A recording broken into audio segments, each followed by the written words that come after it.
Welcome students. यहाँ पे last video में हमने प्रॉपर्टीज असाइनिंग कर दिए थे। अभी इस वीडियो में हम लोडिंग पार्ट देखने वाले हैं, जो कि बहुत ही इम्पोर्टेंट पार्ट है। ठीक है, तो यहाँ पे हम चलते हैं। पहला जो स्टेप है, लोड पैटर्न चेक करना है एज पर ईटैब्स फाइल। ठीक है, तो देखो डिफाइन में जाऊँगा मैं, यहाँ पे लोड पैटर्न्स। तो ये यहाँ पे लोड पैटर्न्स ऑलरेडी हमने जो डिफाइन किए थे ई टैब्स में, वो यहाँ पे आ गए हैं। ठीक है, आपको याद होगा हमने dead load, live load, wind load along X and Y axis, temperature load, earthquake load along X and Y axis हमने किए थे। अभी यहाँ पे आपको एक डाउट हो रहा होगा कि यहाँ पे earthquake load along X and along Y हमने ये दो ही डिफाइन किए थे, तो यहाँ पे ये टोटल 6 कैसे आ गए? तो 1 of 3, 2 of 3, 3 of 3, वैसे ही वाई डायरेक्शन में। तो इसका जवाब ये है, मैं आपको ई टैब्स में बता देता हूँ। हमने यहाँ पे ELX और ELY ये दोनों डिफाइन किए थे। अभी यहाँ पे अगर मैं इसको मॉडिफाई करूँगा तो यहाँ पे ये डार्कन ये जो थे लोडिंग, ये अलोंग एक्स डायरेक्शन के थे। जहाँ पे 3 टिक हमने किए थे वो एक प्रॉपरली एक्स डायरेक्शन में एक्सियल लोड था। उसके बाद एक्स डायरेक्शन प्लस एक्सेंट्रिसिटी और एक्स डायरेक्शन माइनस एक्सेंट्रिसिटी, ऐसे ये 3 पैटर्न हमने along the x direction tick mark किए थे। तो उसी का ये नतीजा है कि यहाँ पे 3 लोड उसने अलग से लिए हैं सेफ में।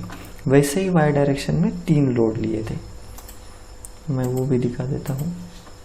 यहाँ पे ये देखो वाई डायरेक्शन में 3 लोड लिए थे, तो वही यहाँ पे आ गए हैं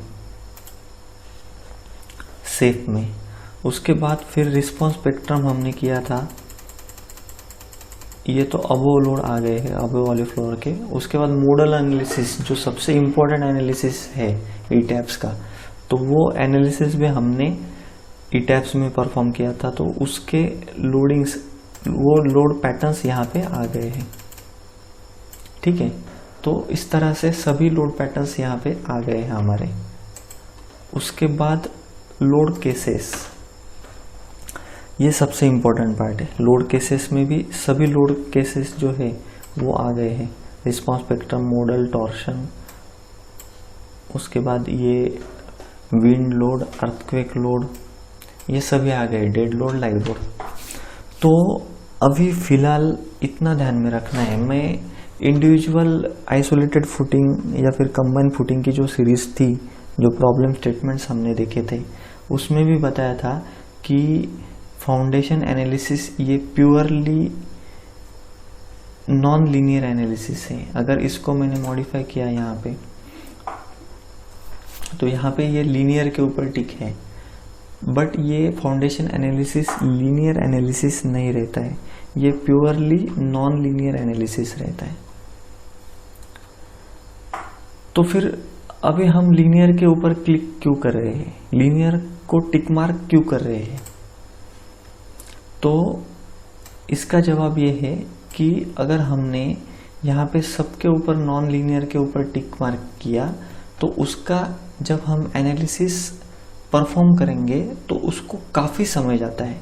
इसलिए जैसा यहाँ पे एक्सेल शीट में हमने जो इनिशियल कैलकुलेशन किए थे टाइम बचाने के लिए, तो उसी तरह से टाइम बचाने के लिए हम पहले लीनियर स्टैटिक एनालिसिस करते हैं।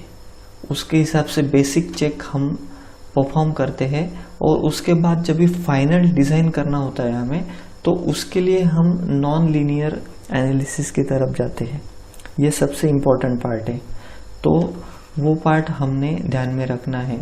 फिलहाल यहाँ पे मैं लीनियर एनालिसिस ही परफॉर्म कर रहा हूँ, बट जब भी फाइनल एनालिसिस होगा तब मैं आपको बताऊंगा कि यहाँ पे कौन से इसको non linear allow uplift, non linear cracked और non linear long term cracked, इसके ऊपर टिक मार्क करना है।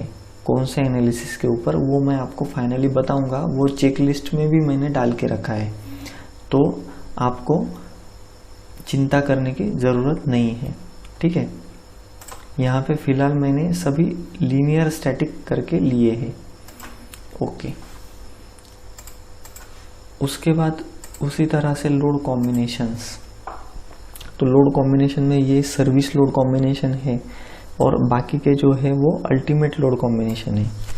अल्टीमेट लोड में मैंने ईटैब्स में जब भी सुपर स्ट्रक्चर डिज़ाइन किया था तभी लोड कॉम्बिनेशन बहुत ही डिटेल में बताया था मैंने, क्योंकि लोड कॉम्बिनेशन कितना ज़रूरी होता है किसी भी बिल्डिंग के लिए, वो सभी डिटेल में मैंने वहाँ पे बताया था।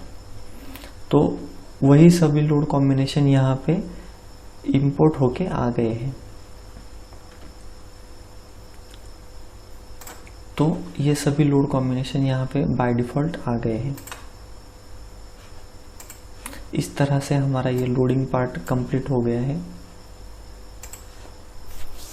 अभी नेक्स्ट वीडियो में हम डिज़ाइन पैरामीटर्स असाइन करेंगे। ठीक है, थैंक यू फ्रेंड्स।